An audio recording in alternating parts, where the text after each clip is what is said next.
Hello, this is Arclet, and welcome back to Genshin Impact. This is going to be the third part of the story event. I need top character.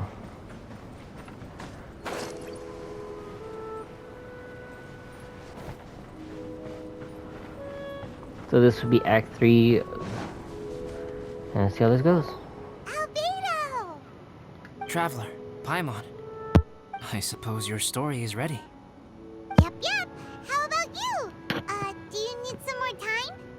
No need. I am also ready to tell my story. Paimon calls dibs. Paimon first! Please, go ahead. Okay, Useless here Paimon. goes. Once upon a time, there was an evil researcher who went into the mountains and did a crazy experiment on whopper flowers to transform their appearance.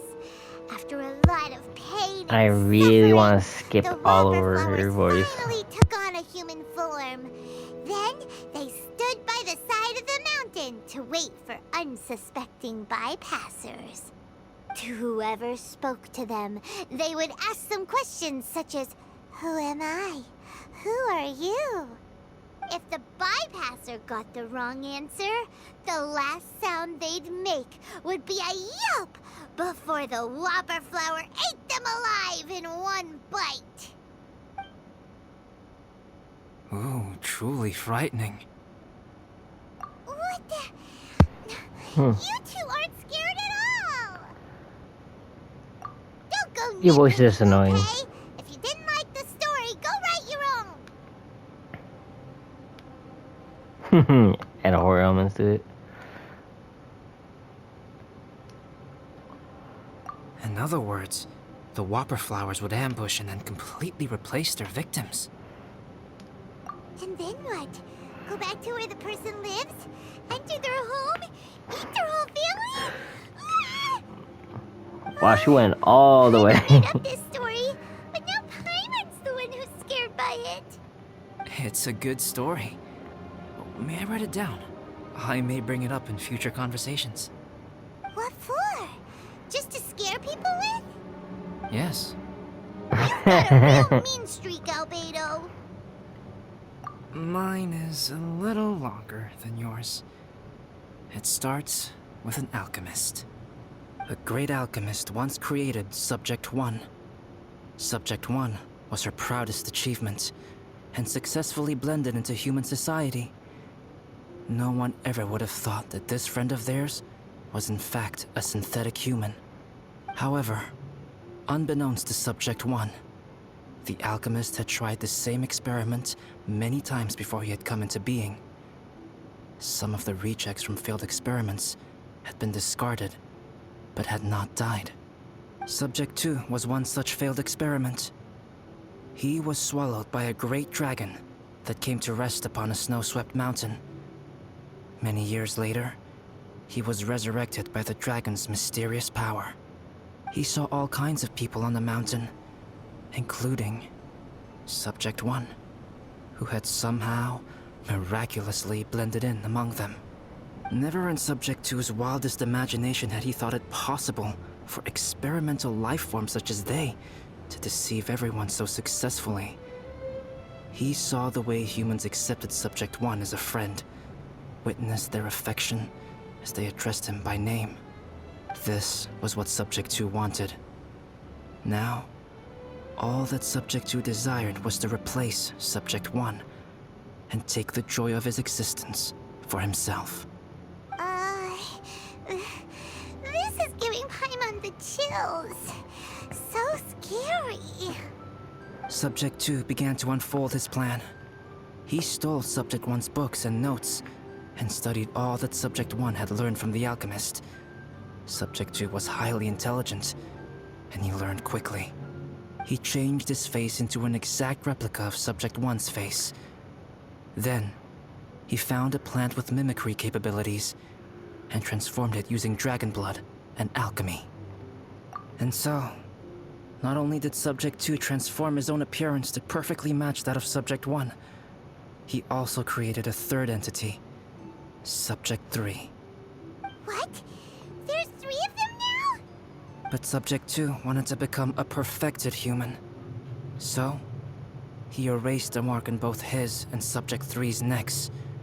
For these marks were symbols of imperfection. In my view, it was probably a subconscious act, an instinct. He so desperately craved to become a perfect human being that he forgot something. Human beings are defined by their flaws. Subject 2's plan was meticulously crafted. Subject 3 would draw Subject 1's attention. After Subject 1 disposed of Subject 3, he would assume the threat had now disappeared and would let his guard down. The next moment that Subject 1 was alone, Subject 2 would make his move. He would eliminate Subject 1 and become the only one remaining. He would secretly replace the Subject 1 of everyone's memories and inherit his identity, residence, clothing, sword, name, and friends. People would have no idea that the individual they knew had become somebody else from one day to the next. This is way too scary. Paimon's never gonna be able to trust anyone again. But just before Subject 2 could carry out his plan, a unique stranger entered the mix. Subject 2 tried to make contact with this person, but found that they could somehow sense he was different from Subject 1. What's wrong? Are you scared? What happened then? What happened to the stranger? He became a new stage in Subject 2's plan. One more person that Subject 2 had to dispose of. It's as if there were 3 identical roses in a garden. Only one of the 3 was a fine specimen, while the other 2 were defective specimens that bore poisonous thorns. In all the world, only the gardener who tended to them could tell which was the good specimen. People do not like poisonous plants. Only a perfect rose can fetch a high price.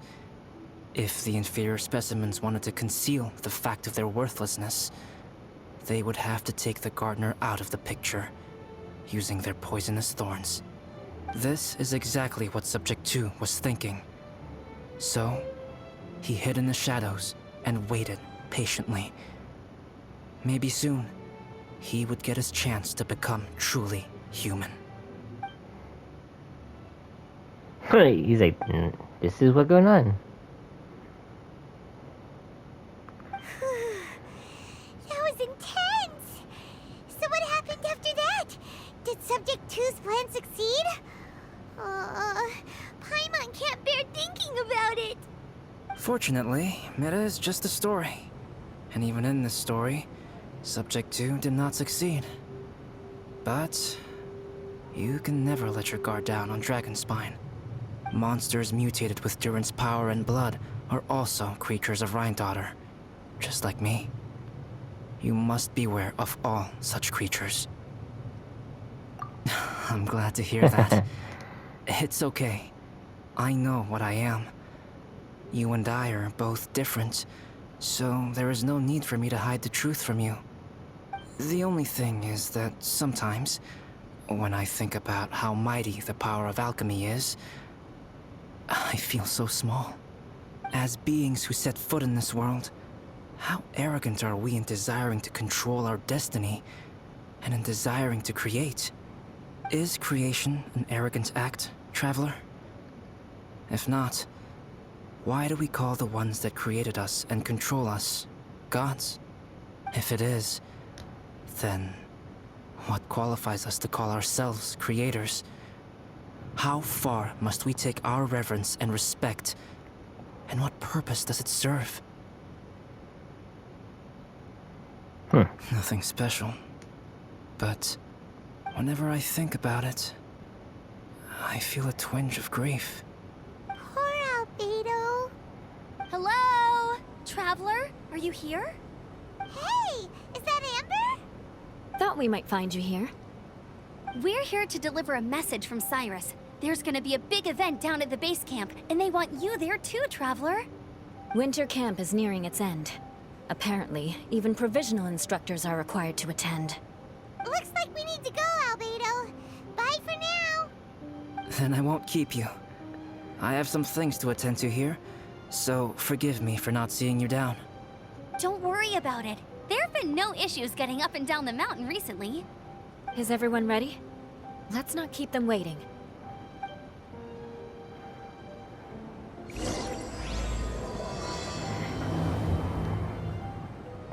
Go to part 3.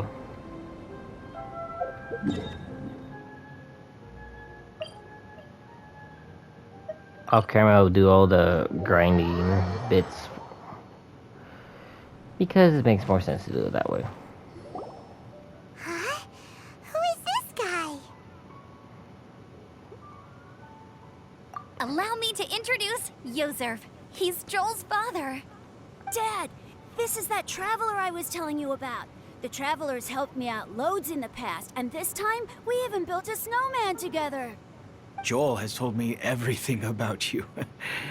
I can't thank you enough. Wow! So where were you the last year? Wait a second. Why is Cyrus discreetly wiping tears away? And what is Pallet doing here? Pallet is the hero of the hour this time. Go on, Pallet. Tell us what happened in your own words. Okay. The weather was fine on that fateful day, and I had a feeling that Lady Luck was smiling I don't want to down listen on to me. them. So I trusted my This gut dude and sucks. set off to explore somewhere new, somewhere dangerous. Because where there is great danger, there is also great treasure. Why does this sound so hard to believe? But I had only been away from the group for a short while when I fell down a slope and just started rolling. Uh-oh.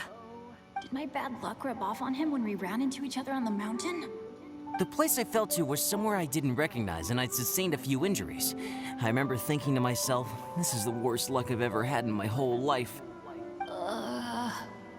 Then I met Yozerv. He'd heard the sound of me falling and came out to see what was going on. Huh? Wow!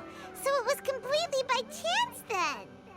I thought he must have been someone from the Adventurers Guild here for the event, but after a few words of conversation, it was clear that he was having memory problems. He didn't even know his own name. The temperature was freezing, and there was no time to deal with all that there and then, so I convinced him to come back to the camp with me and figure everything else out after we got there. We got back to the camp, ran into Joel, and the moment he saw him, he froze for a second with this completely stunned expression on his face, and then he started crying out, "Dad! Dad!" That's when Yozerv suddenly started to remember. My memory has still not fully recovered, but Joel and his mother, they are the only ones that I will not know, that I cannot So you've been forget. stuck up there for a year being an imbecile. Daddy's right here, Joel. Daddy's right here. Yozerv, don't you remember anything else at all? The poor princess? Feeding the foxes? I'm sorry. I have no recollection. Maybe it's because of the head trauma. I'm not sure. I woke up and found myself covered in blood. My things were gone, and there was nothing to indicate who I was or how I got there. I crawled into a cave and settled in for a slow recovery. After my legs and feet were a little better, my hunting skills were what kept me alive. Dad, I was so worried about you. I'm all right now, Joel. Oh, don't cry. Daddy's not going anywhere. I'm here to stay. Oh, this is good. This is good. Please go away, bad luck charm. You know what, though? I definitely think my luck got worse after running into Benin on that mountain. I knew it. I just... No. I just meant if it weren't for you, there's no way I ever would have run into Yozerv on a mountain this huge. Besides, we got back safely, didn't we? So don't blame yourself. Maybe sometimes miracles can only happen when you get just unlucky enough. Pallet. When did you become such a smooth talker, huh? Huh? Am I? I was just telling the truth. Oh, yeah. I want to say thank you to the Traveler, Uncle Cyrus, Auntie Eula, and Auntie Amber. Thanks, everyone. You all helped look after me, and I will always remember it. But I guess I can't take the snowman with me, or it'll melt once it leaves Dragonspine. It's such a shame. Oh, I can help with that. One moment. Huh? You? Here, take this. It's powdered rime. Just add it to your snowman, and it will never melt. Wow! Really? Huh? Oh, this is awesome!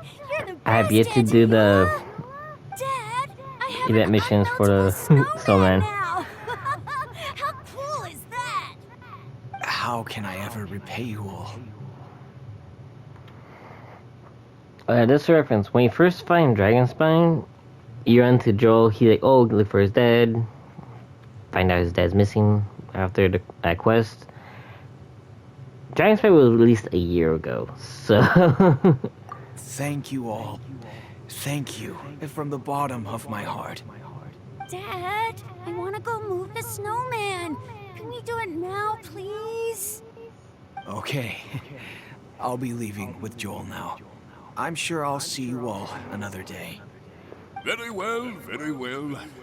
It's time for Pallet and I to have another discussion concerning his breaches of adventurer discipline.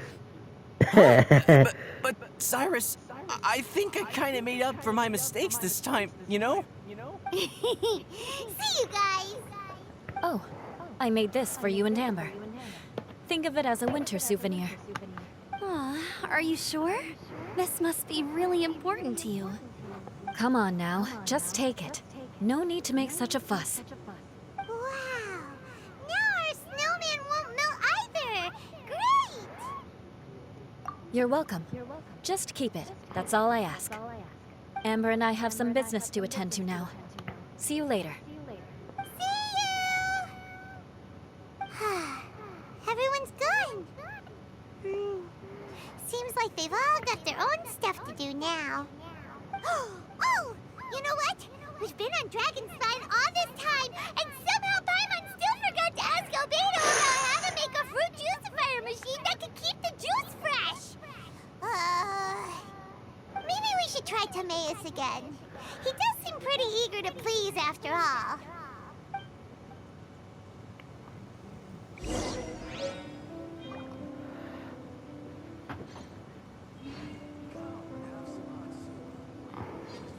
Well, I need to get that part of it done.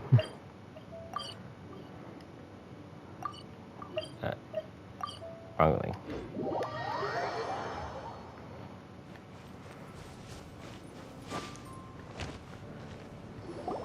Timaeus! Traveler and Paimon, what can I do for you? Wait a minute. You've got that mischievous look on your face. Oh, you're not still thinking about that ridiculous juicer thing, are you? Timaeus, will you help us? Well, if the Traveler isn't really interested, then, yeah, maybe I'll give this one a pass. It's just the weirdest request ever. I like the denied. Paimon's Sunsettias are gonna go to waste without it. It's been like, what, a And the week? time it would take me to research something like that, I could probably pick those Sunsettias again 10 times over.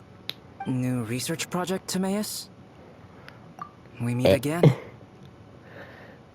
Oh, Albedo, thank goodness.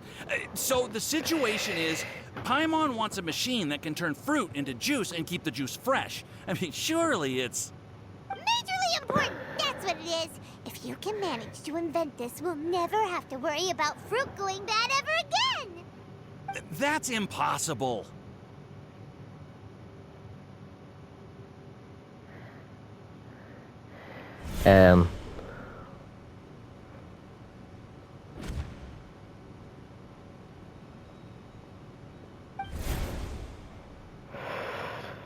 Turning fruit Wait. into juice is not hard, but keeping it fresh is more difficult.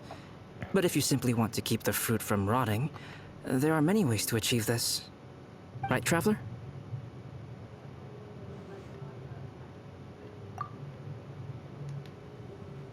What about his neck? What's wrong? Is there something on my neck? From the look on your face, it's as if you thought I just played a practical joke on you that was in exceedingly poor taste. Albedo, you were saying, how do you stop fruit from going bad? Well, one way would be to bury your fruit on Dragonspine, where the snow never melts all year round. But then Paimon won't be able to eat them! You could always live on Dragonspine. I got like that one. Too cold for Paimon. Or you can give the fruit to me, and I would take it to Dragonspine for you. But since you don't like the cold, you'd have to send someone else to pick them up when you want them. This is where you come in, Traveler. Suddenly sounds a lot more feasible with other people doing all the work. Okay then, shall we go with that idea? Fruit buried on Dragonspine will stay fresh for much longer. However, it is also possible that the fruit will sprout and grow into fruit trees. Who knows? Maybe the next time you visit, it will have grown into an orchard. You can water the trees, add fertilizer, and when they finally bear fruit, you will have some fresh sunsettias. No way! And that will you wait too long for. Partner! That's not the goal here. Oh? Well, I don't think being a gardener is so bad.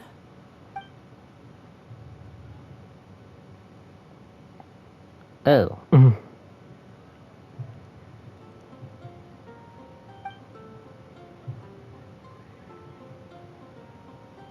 Albedo! Stop trying to get your hands on Paimon's super sweet Sinzedias! It bothers you, does it? Of course it bothers Paimon! They are the rarest, super duper sweetest Sinzedias ever! And they're not for you! Okay, but they're just Sunsettias. I think you're only so attached to them because you don't have much fruit of this quality in your possession. When someone's pockets are full and their spirit is fulfilled, they don't easily fall prey to this kind of yearning. Really?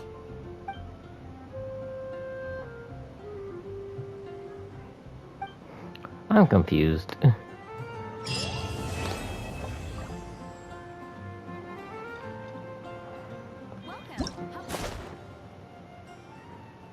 Ah, yes.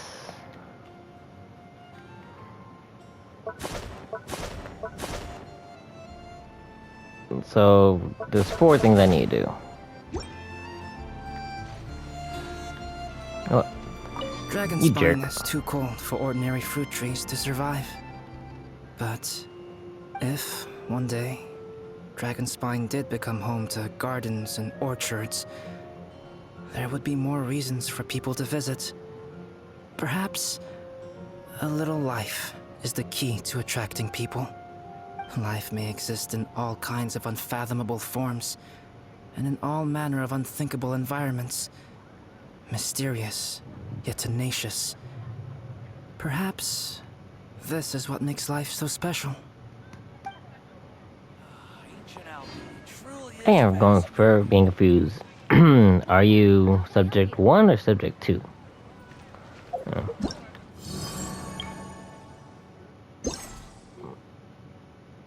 I don't want to do that on screen. But I will do this first piece.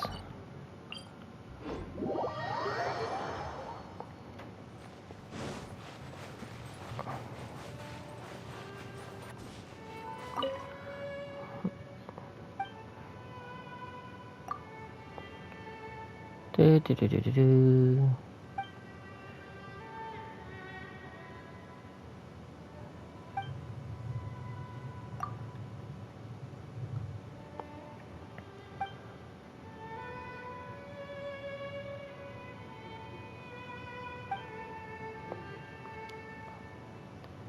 Okay, so I am very confused on what happens to subject 2.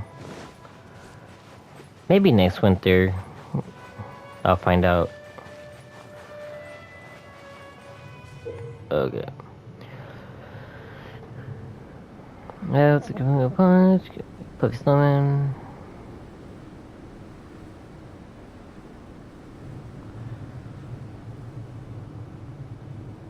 Well, quite a bit.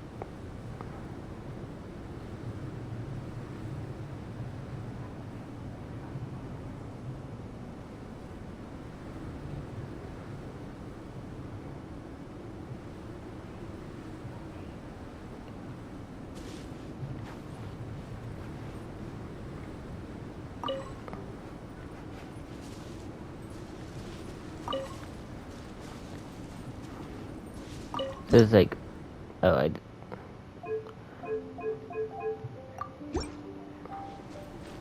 so do I have to actually go looking for all these pieces? I guess so.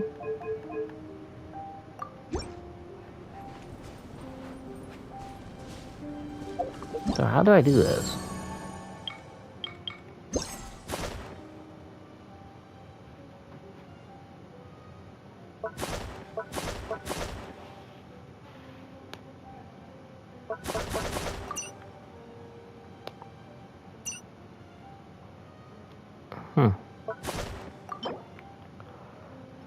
Ah.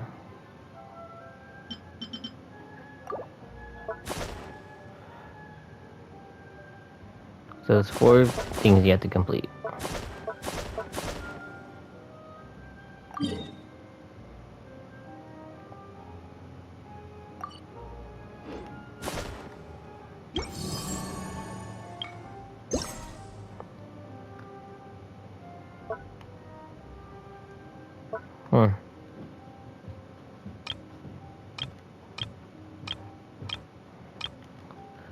So I think I have to do this to get the pieces.